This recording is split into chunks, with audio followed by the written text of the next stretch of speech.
We're talking about the rage of Jill Biden. She is not happy. Be right back.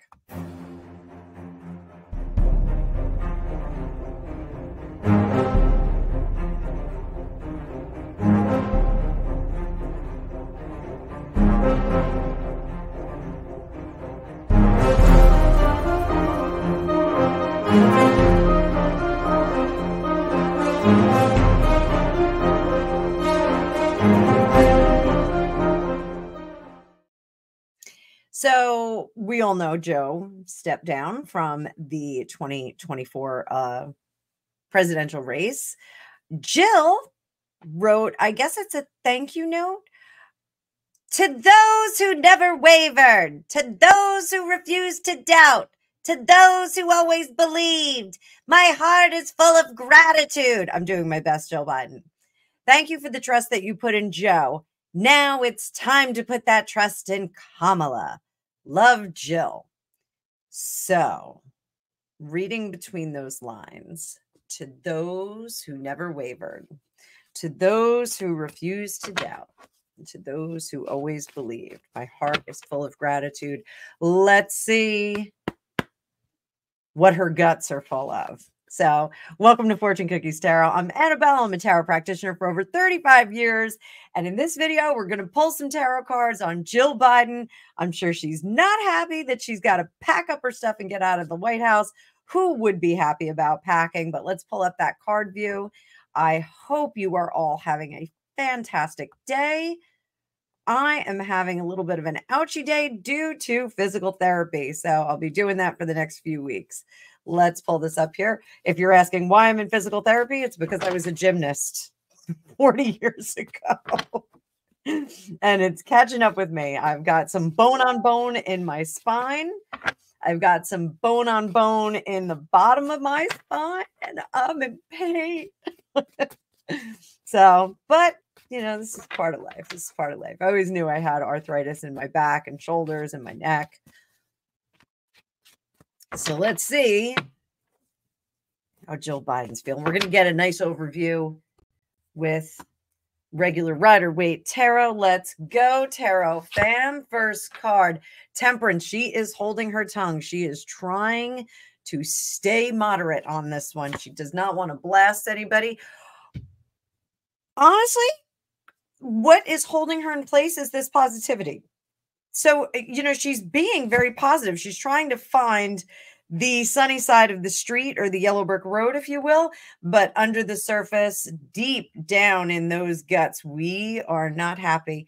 This is not the ending that she wanted it to be. So instead of 5 years from now, I guess, having a gala ball saying goodbye to the end of Joe's second term, they're going to have basically a funeral service when they have their exit gala there. So thanking people. The job is not done. They don't feel that this was fair. They don't feel that they were given the opportunity, or she does not feel that she was given the opportunity or the support to finish out this term. What's in the past is too much involvement. So where are the moments of rest and recovery when they should have tucked him back in the closet and let him just be quiet, debate? They did not do it. That is something that they should not have done. On the top, the Tower card. Oh, we never want to see this one, right?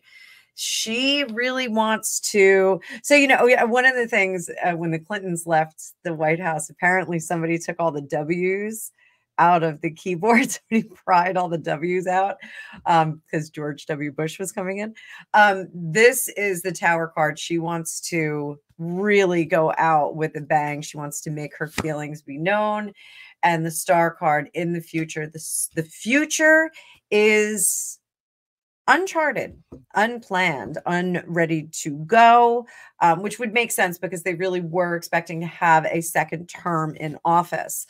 The incumbent usually does get the second bite at the apple. So moving into the future, they really don't know what's going on. And this card's going to be really important because this is going to show us exactly what's going on.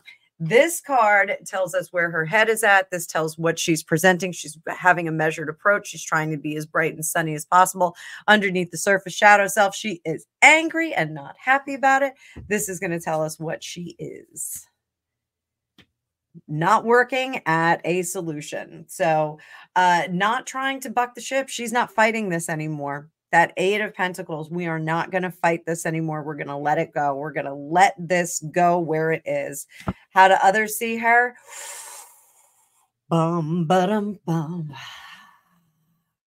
So, you know, it's never a good reading when you get the two worst cards in the deck, the Tower card and that Three of Swords. They really are the most disruptive, heartbreaking cards in the deck. This is, what a shame. There's pity being extended to her. We're sorry that you're not getting to finish out your reign, your tenure in the White House. We are sorry that you are dealing with your husband in the fashion that he is. We're sorry that your family is leaving the service of the United States in a shambles. I hesitate to say disgrace. Disgrace is the word that's coming to mind intuitively. So hopes and fears. Again, this fear of not having anyone being generous about the legacy. This is an issue. The fear is that people will look at Joe poorly in the future, that his legacy, that the textbooks are going to have, you know, some very, very critical perspectives of his career as a politician, but specifically as being president. So that is the fear. Outcome.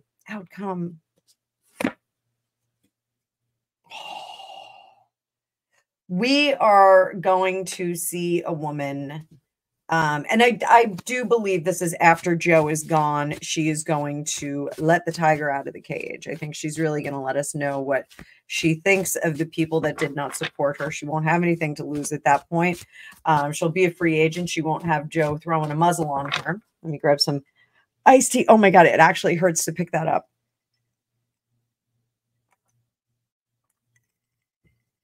Oh, good times getting old. I guess this is my birthday present. Bone on bone. I love it. So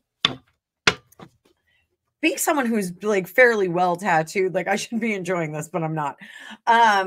So I think she's really, really holding her tongue. I think she's really trying to not tell people how she feels. She's trying not to drop those bless your hearts that you know, some women would like to do. What is her best course of action at this point? Let's check that out. That's really important, and that's what we do here at Fortune Cookies Tarot. We give you the yellow brick road so that you can live your best life no matter what the situation. So Raven agrees. She is upstairs barking at Angus, who is mowing the lawn outside because he is a good boy, good teenager.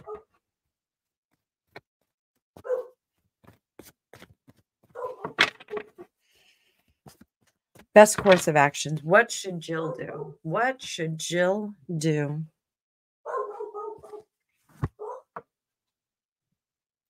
There's our crazy, messy emotions there. We got that. Doing a little timeline here. There are some of the negative things that she wants to say. Well, I think we saw that in the note. To those who never wavered, to those who refused to doubt. Oh boy, and there's being the anti-mother, never giving up though, never giving up. So these two, the King and the Page of Swords, you know, those are sometimes communicators and writers. So I do think that there is a tome out there of the experience in the White House, the experience with stepping down from the election. I think there is some written material on that. If there's not, Jill, take some notes right now, starting now. And I think we are going to get that eventually. We will not get that until Joe is gone. She does not want to disrupt any of his alliances or his allegiances allegiances. Is that a word? She does not want to interfere with any of his alliances. Let's put it that way. Overall, best thing that she needs to do. So feel the feels, Jill. You know, if you think that someone's a snake, if someone is being nice to you and you think that they hamstrung you, feel it and know it. That sometimes there are people that are smiling to your face, especially in that grand White House that we have down in Washington, D.C. Sometimes there are people that are smiling and nodding and just giving you that lip service. So be warned, be careful and be warned. The people that are closest to you may not be trustworthy. The ones that you think you can trust may not be trustworthy. If you are to catalog the experience of what is happening right now and what has happened in the White House prior to that for posterity, keep it under wraps. Don't tell anybody about it, not even your publisher. Keep it under wraps, write it, put it in a file, and do not give that to anyone. You're going to hang on to that because the criticisms of certain individuals that are in leadership right now, you may be criticizing not all the right people, or you may be praising some of the people that served you right. You know, I strongly, if I were to do this reading directly for Jill Biden, I would strongly recommend that she read some of the diaries and communications of Nicholas II and Empress Alexandra, because they did put their faith in some people that were not trustworthy. We do know that they you know, were thinking that they were more or less, oh, such a bad pun, but and I don't mean it to be a pun, but bulletproof. They thought that they were bulletproof. And this is something Jill needs to know, that some of the people that she thinks would take that bullet for her are not her friends. So again, trying to be very fair and unbalanced. I'm not a Biden fan. And I've been saying for some time that I thought that something was going to happen. And I still think that some things could potentially happen. Is she in danger? Let's do this. Queen of Wands. As long as she stands down, stays home, and celebrates the gift of life, then we should be okay. So stand down. Work is done. You know, the next 6 months are just going to be wrapping things up. So packing things up, wrapping things up, and getting ready for retirement. Not a bad gig. Not a bad gig. They don't need to work. They certainly have enough money. You know, and they should just pick a house and decide they're going to stay in. So with that, I think I'm going to leave that there.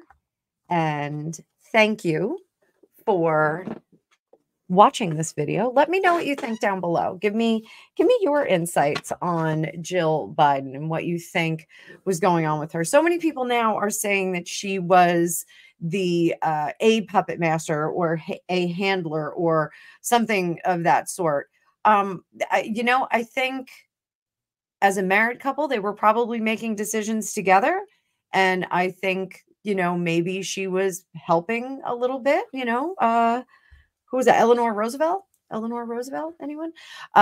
Empress Alexandra did the same thing with Nicholas II. She was making some decisions when he was at the front, and also consulting with Rasputin. So, you know, you do have to pick your counselors very well. And I do think it's very curious that there's a very much parallel situation with Nicholas II and Joe Biden. You know, they both had a son that had some issues, was detrimental to their leadership. You know, they were both seen as a family man, you know, promoted as a family man, but not a great leader, you know, a Mormon, cuddly, grandfatherly, fatherly kind of guy, but not a great leader, not a great decision maker. So I do think that there are some very interesting similarities between them. So I hope you enjoyed this. I'll see you in the next one. Thank you so much. Have a great day.